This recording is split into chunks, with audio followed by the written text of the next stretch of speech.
Hi,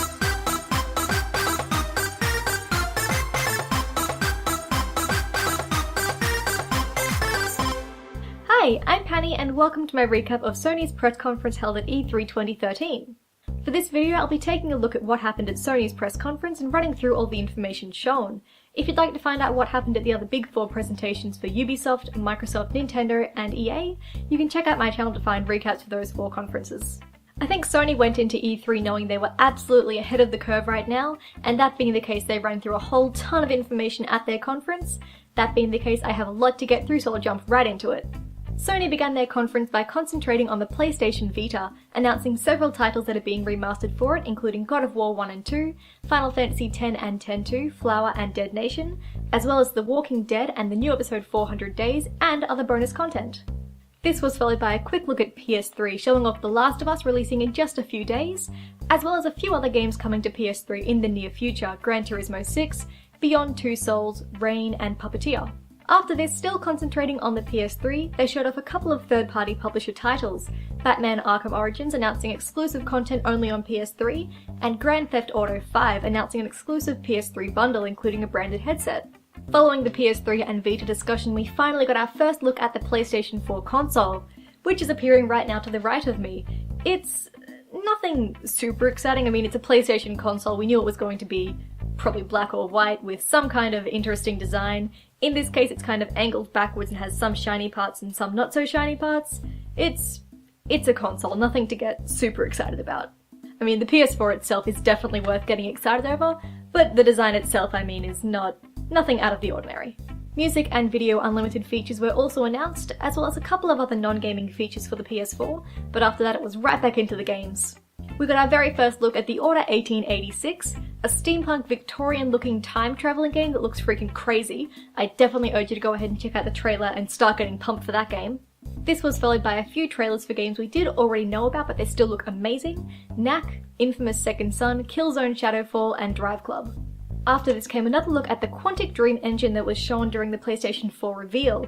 You might remember the demo showed an old man with white hair and it was a really great looking animation but didn't show us really what the engine could do. The demo shown continues to look amazing, like mind-blowingly can't fathom words to describe how amazing it looks. But that being said, it is still a demo, so we don't know exactly what it's going to be capable of for actual games. Despite that though, still worth checking out, looks amazing. It's like each little white hair in his head had its own little animation going. After this, Sony discussed games from smaller developers for a while, bringing on stage the guys who created Bastion to show off their new game Transistor, and making the announcement that indie developers will be able to self-publish content onto the PlayStation 4. After this came a list of indie games coming to PlayStation 4, and there were so many shown that I can't actually remember all of them and have to read them off here for you.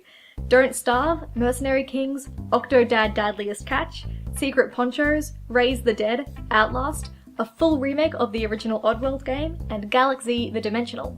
Diablo 3 PS4 exclusive items were mentioned quickly, and after this came a video from the director of Final Fantasy XIII updating us on the progress of Versus 13. He then showed a video announcing that Versus 13 has actually now become Final Fantasy 15. The trailer shown, by the way, is in super high quality and looks freaking magnificent. If you're a Final Fantasy fan or not, I still recommend that you go and watch it.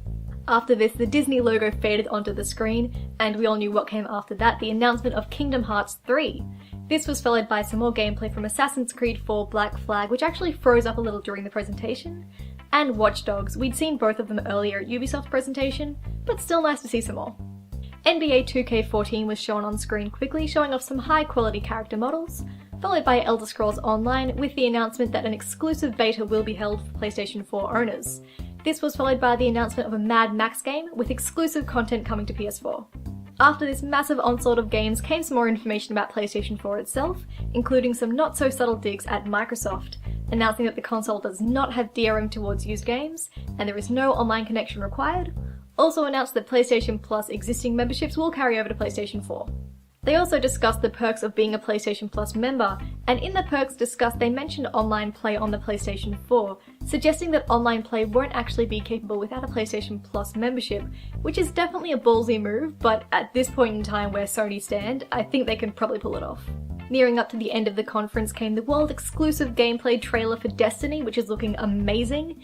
If you haven't seen anything about it yet, definitely go ahead and watch this gameplay because it just looks really good. I'm really excited for the game after watching this. Sony finished up their conference this year by wrapping up a few more details on the PS4 and announcing a price point of $399 US, a massive $100 undercut of the Xbox One. The PS4 price announcement brought us to the end of the conference, and it was an amazing conference and an amazing price point.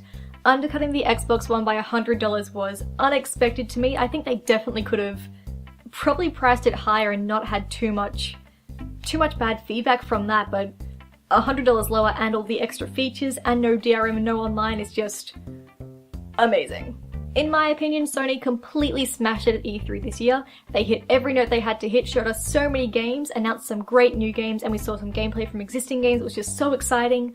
The whole thing was amazing, and in my personal opinion, I would say that they won E3. My favourites from the Sony conference on the PS4 were definitely the Order 1886. It looks amazing and I'm really excited to find out some more about the gameplay. The Quantic Dream demo as well looked great, although I'm interested to find out exactly how it will translate to games. And Destiny just blew my mind. I would really prefer a PC version to console, but if it's only to consoles, I'll probably grab it on PS4. That's everything that I've got for the Sony press conference at E3 this year. If you have any thoughts yourself on anything that I said or on the conference itself, definitely go ahead and leave them as a comment below. Don't forget as well, I have uploaded recaps for the other Big 4 presentations from Nintendo, Microsoft, EA, and Ubisoft. You can find them on my channel or on the links on screen if they are annotated. But otherwise, thank you all so much for watching, and I will see you again soon for more gaming news and videos.